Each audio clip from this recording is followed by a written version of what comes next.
Hello everyone, welcome back to nursing with Jayashree. आज हम करेंगे paediatric nursing target high MCQs part 6। Video को end तक देखिए ताकि आपका रिवीजन स्ट्रॉन्ग हो जाए। क्वेश्चन 251, नॉर्मल बेबी को कब बात देना चाहिए? Answer B, after 24 hours. Birth के तुरंत बाद बात देने से हाइपोथर्मिया का रिस्क होता है, इसलिए नॉर्मल बेबी को कम से कम 24 आवर्स बाद हाई बात देनी चाहिए। क्वेश्चन 252, केएमसी का मतलब क्या है?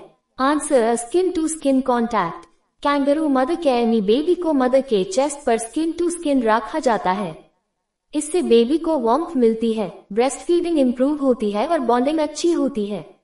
क्वेश्चन 253, सक्सेसफुल फीडिंग के बाद नियोनेट का डेली वेट गेन कितना होता है? आंसर बी, 10 to 15 ग्राम्स पर kilogram.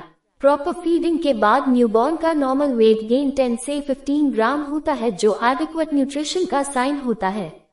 Question 254, RH negative mother से पैदा हुए बेबी के लिए कौन सा टेस्ट ऑर्डर किया जाता है? Answer, direct Coombs test. Direct Coombs test baby के ब्लड पर किया जाता है ताकि ये पता चले कि मैटरनल एंटीबॉडीज बेबी के RBC पर अटैच हुई है या नहीं। ये इनकम्पैटिबिलिटी डायग्नोज करने के लिए इम्पोर्टेंट है। क्वेश्चन 255, RH पॉजिटिव मदर से पैदा हुए RH नेगेटिव बेबी को कौन सा ब्लड ट्रांसफ्यूजन देना चाहिए? Answer B, RH negative blood. अगर RH पॉजिटिव मदर के बॉडी में एंटीबॉडीज बन चुकी होती हैं तो वो बेबी के RBC को डिस्ट्रॉय कर सकती हैं। RH पॉजिटिव ब्लड देने से हीमोलिसिस और बढ़ जाएगी, इसलिए RH नेगेटिव बेबी को हमेशा RH नेगेटिव ब्लड हाई दिया जाता है ताकि मैटरनल एंटीबॉडीज रिएक्शन ना करें। क्वेश्चन 256, नियोनेटल इंटेस्टिनल ऑब्स्ट्रक्शन का सबसे सजेस्टिव साइन कौन सा है? आंसर बी, फर्स्ट 24 आवर्स में मकोनियम पास ना होना। नॉर्मल न्यूबॉर्न 24 आवर्स के अंदर मकोनियम पास करता है। अगर मकोनियम पास नहीं होता तो ये इंटेस्टिनल ऑब्स्ट्रक्शन का स्ट्रॉन्ग साइन होता है, जैसे हैशपिंग डिजीज या atresia. Question 257, sudden infant death syndrome सबसे ज्यादा किस एज ग्रुप में होता है? Answer C, 1 week to 1 year, peak at 2 to 4 months। SIDS usually infancy period में होता है। सबसे ज्यादा रिस्क 2 से 4 months के बीच होता है, जब बेबी का रेस्पिरेटरी कंट्रोल फुली मैच्योर नहीं होता।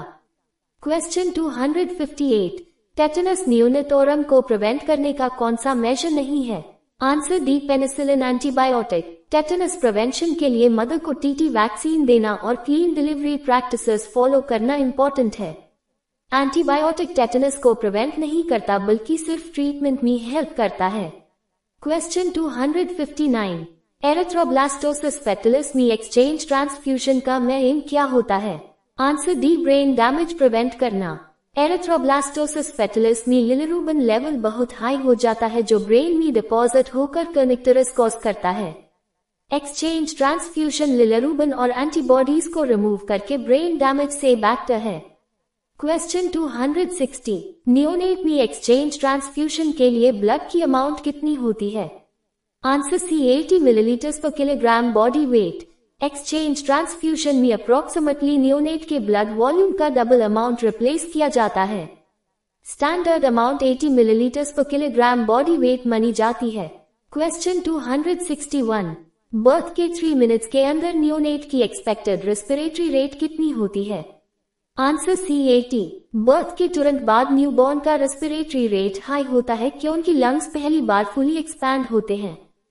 फर्स्ट फ्यू मिनट्स में रेट 60 से 80 पर मिनट हो सकता है, जो बाद में नॉर्मल रेंज में आ जाता है। क्वेश्चन 262, बर्थ के 3 मिनट्स के अंदर नियोनेट की एक्सपेक्टेड हार्ट रेट क्या होती है? Answer B, 100 to 180। बर्थ के तुरंत बाद बेबी का हार्ट रेट ज्यादा होता है क्योंकि बेबी एक्स्ट्राट्यूरिन लाइफ में अडेप्ट कर रहा होता है। लंग्स एक्सपैंड होते हैं और ऑक्सीजन डिमांड ज्यादा होती है, इसलिए पहले 3 मिनट्स में हार्ट रेट 100 से 180 पर मिनट तक नॉर्मल माना जाता है। क्वेश्चन 263, न्यूबॉर्न में एक्सिलरी टेम्परेचर एक्यूरेटली मेजर करने के लिए थर्मोमीटर कितनी देर तक रखा जाता है? Answer C, 3 minutes. Axillary temperature accurate टैब होता है जब थर्मोमीटर को कम से कम 3 मिनट्स तक रखा जाए। इससे बॉडी हीट थर्मोमीटर में प्रॉपर्ली ट्रांसफर होती है और करेक्ट रीडिंग मिलती है। Question 264, twin to twin transfusion syndrome में डोनर ट्विन के साइंस एंड सिम्टम्स में कौन सा प्रेजेंट नहीं होता?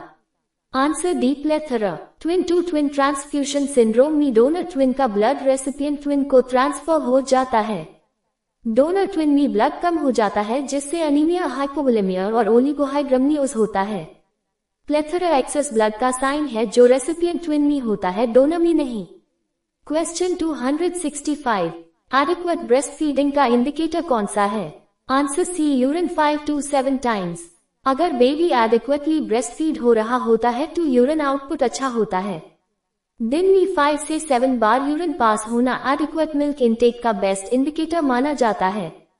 Question 266, baby friendly hospital initiative का एम क्या था? Answer C, breast feeding promote करना। BFHI का ऑब्जेक्टिव एक्सक्लूसिव ब्रेस्ट फीडिंग को प्रमोट करना था। इस इनिशिएटिव के थ्रू मदर्स को सही ब्रेस्ट फीडिंग टेक्निक और इम्पोर्टेंस के बारे में सिखाया जाता है। Question 267, baby friendly hospital initiative WHO ने किस ईयर में लॉन्च किया? Answer B, 1991। WHO और यूनिसेफ ने मिलकर बेबी फ्रेंडली हॉस्पिटल इनिशिएटिव को 1991 में लॉन्च किया था ताकि ब्रेस्ट फीडिंग प्रैक्टिसेस को ग्लोबली इंप्रूव किया जा सके। क्वेश्चन 268, डिलीवरी के बाद सबसे पहला मिल्क क्या कहलाता है? आंसर, कलोस्ट्रम। कलोस्ट्रम डिलीवरी के बाद पहले कुछ दिनों तक निकालता है। ये येलोइश थिक मिल्क होता है जो एंटीबॉडीज और प्रोटीन से रिच होता है और बेबी को इन्फेक्शन से प्रोटेक्ट करता है। क्वेश्चन 269, ब्रेस्ट का थिक येलो कलर मिल्क जो शुरू में निकालता है यूज क्या कहते हैं? आंसर, कलोस्ट्रम। कलोस्ट्रम थिक और येलो कलर्ड होता है। इसमें इम्यूनिटी बूस्टिंग एंटीबॉडीज होती है जो न्यूबॉर्न के लिए फर्स्ट वैक्सीन जैसे काम करती है। क्वेश्चन 270, कलोस्ट्रम के बाद कौन सा मिल्क सीक्रेट होता है? Answer C, transitional milk. Colostrum के बाद जो मिल्क आता है यूज ट्रांजिशनल मिल्क कहते हैं। ये कलोस्ट्रम और मच्योर मिल्क के बीच का स्टेज होता है। क्वेश्चन 271, ब्रेस्ट मिल्क के बारे में कौन सा स्टेटमेंट करेक्ट है? आंसर डी, सुपाइन पोजीशन में फीडिंग से ओटाइटिस मीडिया का रिस्क बढ़ता है। बेबी को लेटकर फीडिंग करने से मिल्क यमी जा सकता है जिससे ओटाइटिस मीडिया का रिस्क बढ़ता है। कलोस्ट्रम डिस्कार्ड नहीं करना चाहिए और हिंद मिल्क फैट रिच होता है, प्रोटीन रिच नहीं। क्वेश्चन 272, एक्सक्लूसिव ब्रेस्ट फीडिंग में कौन सा कंडीशन इंक्लूड नहीं होता? Answer D, typhoid. Exclusive breast feeding से डायरिया, जॉन्डिस और कॉलिक का रिस्क कम होता है लेकिन टाइफॉइड जैसे बैक्टीरियल इन्फेक्शन को डायरेक्टली प्रिवेंट नहीं करता। क्वेश्चन 273, ब्रेस्ट मिल्क में कौन सा अम्यूनोग्लोबुलिन प्रेजेंट होता है? आंसर, एगर। ब्रेस्ट मिल्क में एगर एंटीबॉडी होता है जो बेबी के गैस्ट्रोइंटेस्टिनल ट्रैक्ट को इन्फेक्शन से प्रोटेक्ट करता है। Question 274, exclusive breast feeding baby को कितने टाइम तक देनी चाहिए? Answer B, up to 6 months. हु के अकॉर्डिंग बेबी को सिर्फ ब्रेस्ट मिल्क हाई 6 मंथ्स तक देना चाहिए बिना पानी या किसी और फूड के। क्वेश्चन 275, ब्रेस्ट फीडिंग के दौरान मदर को एक्स्ट्रा कैलोरीज कितनी चाहिए होती हैं? Answer C, 500 calories.